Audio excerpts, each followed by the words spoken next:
గజం కేవలం 13,500 రూపాయలకి హైదరాబాద్ కి చేరువలో మీ సొంతింటి కలను నిజం చేసుకోండి శ్రీ వాసవి ప్రాజెక్ట్స్ తో. వివరాలకు ఈ నెంబర్లకు కాల్ చేయండి.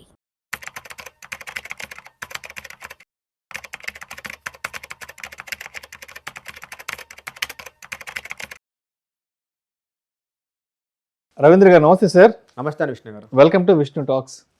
సో రవీంద్ర గారు, ఒక 8 రకాల ఆదాయాలపై ఎటువంటి ట్యాక్స్ ఉండదు అంటుంటారు కదా, ఏంటా 8 రకాల ఆదాయాలు? కొంచెం డీటెయిల్డ్గా చెప్తే నేను కూడా అటువంటి ఆదాయాల మీద కొంత ఫోకస్ చేసి పెట్టుకుంటాను. సో విష్ణు గారు, ఒక 8 టైప్స్ ఆఫ్ ఇన్కమ్స్ మీద మన government of India income tax డిపార్ట్మెంట్కి ఎటువంటి ట్యాక్స్ కట్టాల్సిన అవసరం లేదు. సో అవేదో 1 by 1 మనం ఇక్కడ డీటెయిల్గా డిస్కస్ చేద్దాం. సో దాంట్లో ఫస్ట్ ఇది ఏంటంటే agriculture income. Most of the people తెలుసు. సో అగ్రికల్చర్ ఇన్కమ్ మీద ఏమైనా ప్రాఫిట్స్ వచ్చినా, ఏమైనా ఇన్కమ్ వచ్చినా మన ఎటువంటి ట్యాక్స్ కట్టాల్సిన అవసరం లేదు. బట్ అగ్రికల్చర్ ఇన్కమ్కి ట్యాక్స్ లేదని దానికి 3 కండిషన్లు ఉన్నాయి. ఏంటంటే ఫస్ట్, అగ్రికల్చర్ ల్యాండ్ అయి ఉండాలి. మీరు ఎక్కడో commercial property, commercial land, residential ల్యాండ్లో మీరు ప్రొడ్యూస్ చేస్తే అక్కడ వచ్చిన ఇన్కమ్ మీద ట్యాక్స్ కట్టడానికి కుదరదు. So it must B agriculture land. వ్యవసాయం చేస్తుండాలి, దాని మీద వచ్చే ఆదాయం అయి ఉండాలి. అంటే భూమి కూడా వ్యవసాయ భూమి అయి ఉండాలి. వ్యవసాయ రికార్డ్స్లో మీకు తెలుసు అగ్రికల్చర్ ల్యాండ్ ఉంటుంది, నాన్ అగ్రికల్చర్ ఉంటుంది. నాన్ అగ్రికల్చర్ తర్వాత రెసిడెన్షియల్, మళ్ళీ కమర్షియల్ ఉంటుంది.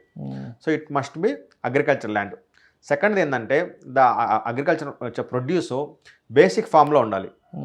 అదే ఎలాగంటే ఇప్పుడు మీరు ఒక మ్యాంగోస్ తయారు చేస్తున్నారు, మ్యాంగోస్ పండిస్తున్నారు అనుకోండి. సో మ్యాంగోస్ని సేల్ చేస్తే మీకు వచ్చిన ప్రాఫిట్ మీద ట్యాక్స్ ఉండదు.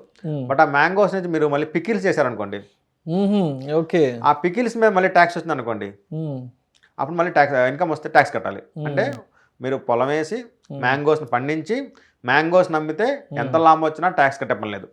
పొలం వేసి మ్యాంగోస్ని పండించి మళ్ళీ ఎవరికో అమ్మటం ఎందుకని చెప్పేసి మీరే పికిల్స్ బిజినెస్ మ్యానుఫ్యాక్చరింగ్ పెట్టేసి వేరే వేరే కంట్రీస్కి అమ్మారనుకోండి, దాన్ని కంపల్సరీగా అప్పుడు వచ్చిన ఇన్కమ్ మీద ట్యాక్స్ కట్టాలి. సో అది it must be basic form.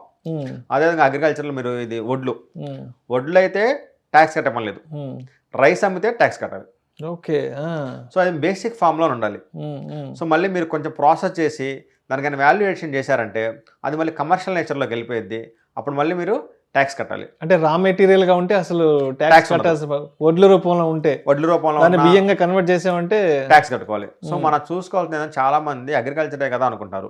2 conditions. First ఏంటంటే అగ్రికల్చర్ ల్యాండ్ లో ఉండాలి. సెకండ్ ఏంటంటే బేసిక్ ఫామ్ లో ఉండాలి. ఏదైనా మ్యాంగోస్ లాగా కానీ వడ్లులా కానీ అలానే ఉండాలి. మీరు మళ్ళీ ప్రాసెస్ చేసి పికిల్ చేసి నేను అమ్ముతాను, మొత్తం అగ్రికల్చర్ ప్రాసెస్, నేను ఎంత ఇన్కమ్ వచ్చినప్పుడు మీకు చూస్తుంది. ఈరోజు పికిల్ బిజినెస్ ఎంత పెద్ద మీకు తెలుసు, అమెరికా పంపిస్తున్నారు, ఖండాంతరాలు దాటిపోయింది పచ్చల వ్యాపారం అంటే. పచ్చల వ్యాపారం. సో అది ట్యాక్సిబుల్ కాదు, ట్యాక్సిబుల్ అది. దాని మీద ట్యాక్స్ కంపల్సరీగా వస్తుంది. ఓన్లీ మ్యాంగోస్, టమాటోస్ ఇలా ఏదైతే బేసిక్ ఫామ్ ఉంటుంది, రా మెటీరియల్ ఏదైనా సరే, ఏదైనా రా మెటీరియల్ ఉంటేనే ట్యాక్స్ రాదు. మీరు ప్రాసెస్ చేశారంటే ట్యాక్స్ వస్తుంది. అదే వడ్లను ఆడించి బియ్యం పట్టించి రైస్ బ్యాగులు తయారు చేసి అమ్మేమంటే, మార్కెట్లో అమ్మేమంటే దాని మీద ట్యాక్స్ కట్టాలి. మీకు తెలుసు అమీర్పేట హాస్టల్స్ లో ఎన్ని రైస్ బ్యాగులు ఎవ్రీ డే వస్తాయి, సూపర్ మార్కెట్. సో వాటి మీద ట్యాక్స్ వస్తుంది. ఓన్లీ వీళ్ళ ఉద్దేశం ఏంటంటే రైతును బెనిఫిట్ చేయాలి. ఎందుకంటే రైతు మళ్ళీ ప్రాసెస్లోకి వెళ్ళడం. రైతు ఎప్పుడు మామిడికాయలు తయారు చేసి పచ్చలు పెట్టడం, రైతు ఎప్పుడు వడ్లు తయారు చేసి, ఇది ఇంత నాలెడ్జ్ ఉన్నాడు మళ్ళీ రైతు పని చేయడం, హ్యాపీ వ్యాపారం చేసుకుంటాం. అది మళ్ళీ కమర్షియల్ యాక్టివిటీ అయిపోతుంది. రైతును మనం బతికించాలి, రైతుకి ట్యాక్స్ ఉండకూడదు. ఎందుకంటే రైతు ఆల్రెడీ లాస్లో ఉన్నారు అనేది ఒక బేసిక్ నేచర్. దాన్ని మళ్ళీ మిస్యూజ్ చేసుకోకూడదని వీటి మీద ట్యాక్స్లు. So first income agriculture income. Second income ఏంటంటే గిఫ్ట్. సో నేను మా ఫాదర్ కానీ, మా మదర్ కానీ, నా బ్రదర్ కానీ ఎటువంటి గిఫ్ట్ ఇచ్చినా కానీ తీసుకున్న వాళ్ళకి ఎటువంటి ట్యాక్స్ ఉండదు. తీసుకున్న వాళ్ళకి సో గిఫ్ట్ వాళ్ళు ఎవరైతే రిసీవ్ చేసుకుంటారో, సో రిలేటివ్ దగ్గర నుంచి వచ్చి ఎంత అమౌంట్ అయినా ట్యాక్స్ ఉండదు, రిలేటివ్స్ దగ్గర నుంచి వస్తే. అదేవిధంగా నాన్ రిలేటివ్ అంటే మనకి ఏ విధమైన బ్లడ్ రిలేషన్ లేదు, అలాంటప్పుడు 50,000 దాకా ట్యాక్స్ ఉండదు. 50,000 దాటితే మాత్రం ట్యాక్స్ కట్టాలి. అంటే ఇప్పుడు పేరెంట్స్ అనేవాళ్ళు ఏదైనా పండగకో, న్యూ ఇయర్కో, లేదంటే పుట్టినరోజుకో ఏదైనా 1,00,000 రూపాయలు ఏదైనా క్యాష్ అమౌంట్ ఇస్తారు. అది వాళ్ళ పేరెంట్స్ రిలేటివ్స్ కాబట్టి మనం చూడాల్సిందంటే రిలేటివా నాన్ రిలేటివా. రిలేటివ్ అయితే నో ట్యాక్స్, నాన్ రిలేటివ్ అయితే అప్ టు 50,000 నో ట్యాక్స్. 50,000 దాటిందంటే మళ్ళీ మీకు అది ఇన్కమ్ కింద యాడ్ అయిపోయింది. నెక్స్ట్ అదేవిధంగా మీ గిఫ్ట్ అనేది పెళ్లి రోజు వస్తే, రిలేటివ్స్ అయినా నాన్ రిలేటివ్స్ అయినా ఎంత అమౌంట్ అయినా అన్లిమిటెడ్, నాన్ ట్యాక్సిబుల్. మీకు ఓన్లీ లైఫ్లో ఒకేసారి పెళ్ళి కాబట్టి ఆ ఒక్కరోజు Exception. మన Gift exception. గిఫ్ట్లు ఇస్తారు. మన కల్చర్ లేదంటే పెళ్లి చేసుకున్నా మన ఇచ్చిపుచ్చుకోవడాలు. గిఫ్ట్ ఇస్తాం కాబట్టి ఆ గిఫ్ట్లు పెళ్లి రోజు మళ్ళీ అవన్నీ కూర్చొని వాళ్ళు క్యాలిక్యులేట్ చేయలేరు కదా, పెళ్లి హడావులు ఉంటారు అని చెప్పేసి పెళ్లి రోజు రిలేటివ్స్ దగ్గర నుంచి వచ్చినా నాన్ రిలేటివ్స్ దగ్గర నుంచి వచ్చినా ఆ గిఫ్ట్కి ఎటువంటి ట్యాక్స్ ఉండదు. అదేవిధంగా మనకైనా ప్రాపర్టీ విల్లు ద్వారా కానీ ఇన్హెరిటెన్స్ మన తాతల దగ్గర నుంచి ముత్తాతల దగ్గర నుంచి అది వారసత్వం రూపంలో వచ్చిన బై డిఫాల్ట్ అది రిలేటివ్లో ఉండేది. అదేవిధంగా కొన్నిసార్లు విల్లు రాస్తారు నా తాత తీసుకున్నప్పుడు అలాంటప్పుడు. సో విల్లు ద్వారా ఇన్హెరిటెన్స్ ద్వారా వచ్చినా కానీ గిఫ్ట్ దాని మీద ట్యాక్స్ ఉండదు. సో రిలేటివ్స్ దగ్గర నుంచి వచ్చే ట్యాక్స్ ఉండదు, పెళ్లి రోజు వచ్చిన ట్యాక్స్ ఉండదు, విల్లు ద్వారా ఇన్హెరిటెన్స్ దగ్గర నుంచి ట్యాక్స్ ఉండదు. బట్ నాన్ రిలేటివ్ దగ్గర నుంచి వస్తే అప్ టు 50,000 ట్యాక్స్ ఉండదు, మోర్ దాన్ 50,000 ట్యాక్స్ కట్టాలి. సో ఈ 2 types of. Next third one scholarships. Most of the కేసెస్లో స్కాలర్షిప్స్ అన్నీ కూడా ఎడ్యుకేషన్ ఎక్స్పెన్సెస్ మీట్ అవ్వడం కోసం వాళ్ళ లైఫ్లో పై చదువులు చదవడానికి ఇస్తూ ఉంటారు. సో ఈ స్కాలర్షిప్స్ అని వచ్చినా కానీ స్కాలర్షిప్లో స్టైఫండ్లు అని కానీ అకాడమిక్ గ్రాంట్స్ అని ఏమైనా వచ్చినా కానీ వాటి మీద ఎటువంటి ట్యాక్స్ ఉండదు. నెక్స్ట్ ఫోర్త్ వన్ వచ్చేసరికి గ్రాట్యుటీ. సో మనం చాలా ఇయర్స్ వర్క్ చేస్తే మనకేంటంటే గ్రాట్యుటీ అంటే కృతజ్ఞతా భావంతో కంపెనీస్ వాళ్ళ ఎంప్లాయీస్ కొంత డబ్బులు ఇస్తారు. 5-6 ఏళ్ళ పైన 15 ఏళ్ళు 20 ఏళ్ళు. సో డిపెండ్స్ అపాన్ సర్వీస్ ఇన్ని రోజులు చేశారు కాబట్టి ఆ గ్రాట్యుటీతో మనకు కొంత డబ్బు ఇస్తుంది. ఆ గ్రాట్యుటీ గవర్నమెంట్ ఎంప్లాయీస్ అయితే ఎటువంటి ట్యాక్స్ కట్టే పని లేదు. గవర్నమెంట్ ఎంప్లాయీస్ ఎంత అమౌంట్ రిసీవ్ చేసుకున్నా కానీ వాళ్ళకి ఎటువంటి ట్యాక్స్ కట్టే పని లేదు. ప్రైవేట్ ఎంప్లాయీస్ మాత్రం 20 lakhs గ్రాట్యుటీ రిసీవ్ ట్యాక్స్ కట్టే పని లేదు. 20 lakhs కన్నా ఎక్కువ వస్తే మాత్రం వాళ్ళు ఇన్కమ్ ట్యాక్స్ కట్టాల్సి వస్తుంది. అది గ్రాట్యుటీ. నెక్స్ట్ ఈపీఎఫ్ పీపీఎఫ్ మీద తెలుసు, ప్రతి ఎంప్లాయీ కూడా శాలరీలోంచి పీఎఫ్ కట్ అవుతూ ఉండేది. సో ఆ ఈపీఎఫ్ అమౌంట్ని మీరు 5 years తర్వాత విత్డ్రా చేసుకుంటే ఎటువంటి ట్యాక్స్ ఉండదు. 5 years లోపు చేసుకుంటే మాత్రం ట్యాక్స్ కట్టాలి. 5 years తర్వాత విత్డ్రా చేసుకుంటే ఎటువంటి ట్యాక్స్ ఉండదు. అదేవిధంగా PPF maturity amount interest amount fully non taxable. PPF maturity interest fully non taxable.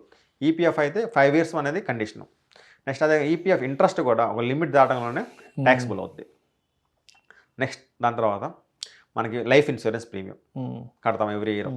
So అప్పుడు మనకేమైంది సమ్ అష్యూర్డ్ వచ్చేది. ఆ సమ్ అష్యూర్డ్ ఏదైతే ఉందో అది ఫుల్లీ నాన్ ట్యాక్సిబుల్, ఎటువంటి ట్యాక్స్ కట్టే పని లేదు. ఒకవేళ పాలసీ మెచ్యూర్ కాకముందు ఒకసారి అన్ఎక్స్పెక్టెడ్ ఏమైనా డెత్ లాంటి జరిగితే కూడా అప్పుడేమైనా అమౌంట్ వస్తే అది కూడా non taxable. So LIC amount కూడా ఎటువంటి ట్యాక్స్ మనం కట్టాల్సిన అవసరం లేదు. అదేవిధంగా మనకి కొంతమంది పర్సన్స్ గ్రూప్గా ఫామ్ అయ్యి పార్ట్నర్షిప్స్ ఓపెన్ చేస్తారు. కొంతమంది ఏం చేస్తారు ఫ్యామిలీలోనే కర్త అని పెట్టేసి అందరూ కలిసి హెచ్యుఎఫ్స్ ఓపెన్ చేస్తారు. పార్ట్నర్షిప్ ఫార్మ్స్ కానీ హెచ్యుఎఫ్స్ ఇలా బిజినెస్ స్టార్ట్ చేస్తారు. సో ఇలాంటి బిజినెస్లో చేసినప్పుడు వచ్చిన లాభాలని పార్ట్నర్షిప్ ఫామ్ పార్ట్నర్స్కి ప్రాఫిట్స్ని షేర్ చేసింది. హెచ్యుఎఫ్ కూడా వచ్చిన ప్రాఫిట్స్ని కర్తాకి మెంబర్స్కి షేర్ చేసింది. సో అలా వచ్చిన ప్రాఫిట్స్ పార్ట్నర్షిప్ ఫామ్ నుంచి కానీ హెచ్యుఎఫ్ నుంచి వస్తే కానీ ఆ ప్రాఫిట్స్ మీద ఎటువంటి ట్యాక్స్ కట్టాల్సిన పని లేదు. ఎందుకంటే ఆల్రెడీ పార్ట్నర్షిప్ ఫామ్లో హెచ్యుఎఫ్లో ట్యాక్స్లు కట్టుంటారు కాబట్టి మళ్ళీ ఆ ప్రాఫిట్స్ మీద ఎటువంటి ట్యాక్స్ కట్టాల్సిన పని లేదు. అదేవిధంగా పెన్షన్. సో మనకి మీకు తెలిసి ఇప్పుడు గవర్నమెంట్ ఎంప్లాయీ అంతమంది జాయిన్ వాళ్ళకి పెన్షన్ ఉంది. ఇప్పుడు కొత్తగా జాయిన్ అయ్యే వాళ్ళకి 2004 తర్వాత వచ్చిన ఎంప్లాయీ పెన్షన్ లేదు. బట్ వాళ్ళకి ఏం చేస్తారంటే కమ్యూటెడ్ పెన్షన్ అని చెప్పేసి లంసమ్ అమౌంట్ ఇస్తున్నారు. సో అలా లంసమ్ అమౌంట్ వస్తే గవర్నమెంట్ ఎంప్లాయీస్కి ఆ పెన్షన్ మీద ఎటువంటి ట్యాక్స్ కట్టే పని లేదు. అదేవిధంగా ప్రైవేట్ ఎంప్లాయీస్ కూడా అలాంటి మనకి పెన్షన్ స్కీమ్స్ ఉన్నాయి కాబట్టి వాటిలో కూడా వితౌట్ గ్రాట్యుటీ విత్ గ్రాట్యుటీ చూడాలి. వితౌట్ గ్రాట్యుటీ అయితే హాఫ్ అమౌంట్ పెన్షన్ మీద ట్యాక్స్ కట్టే పని లేదు. విత్ గ్రాట్యుటీ అయితే 1/3 అమౌంట్ మీద ట్యాక్స్ కట్టాల్సిన పని లేదు. So government employees by default pension లంసంలో తీసుకుంటే ఎటువంటి ట్యాక్స్ రాదు. బట్ మీరు ఇక్కడ గుర్తుంచుకోవాల్సింది ఏంటంటే పెన్షన్ మరి ఎవ్రీ మంత్ తీసుకున్నారంటే ట్యాక్స్ కట్టాలి. ఓన్లీ లంసమ్ అమౌంట్ మీద మనం ట్యాక్స్ కట్టాల్సిన అవసరం లేదు. సో ఈ 8 రకాల ఇన్కమ్స్ మీద మన ఇండియన్ గవర్నమెంట్ కానీ ట్యాక్స్ డిపార్ట్మెంట్కి ఎటువంటి ట్యాక్స్ కట్టాల్సిన అవసరం లేదు. అగ్రికల్చర్ కానీ గిఫ్ట్స్ కానీ స్కాలర్షిప్స్ కానీ గ్రాట్యుటీ కానీ ఈపీఎఫ్స్ కానీ ఎల్ఐసి ప్రీమియమ్స్ కానీ next partnership firm HUF receipts కానీ నెక్స్ట్ ఇదైతే కమ్యూనిటీ పెన్షన్ అంటే లంసంగా రావాలి మంత్లీగా ఉన్నాయి. సో 8 types ఆఫ్ ఇన్కమ్స్ మీద మీరు ఎటువంటి ట్యాక్స్ కట్టాల్సిన అవసరం లేదు. Right sir. Thank you sir. Thank you so much Ravindra garu. Thank you అండి విష్ణు.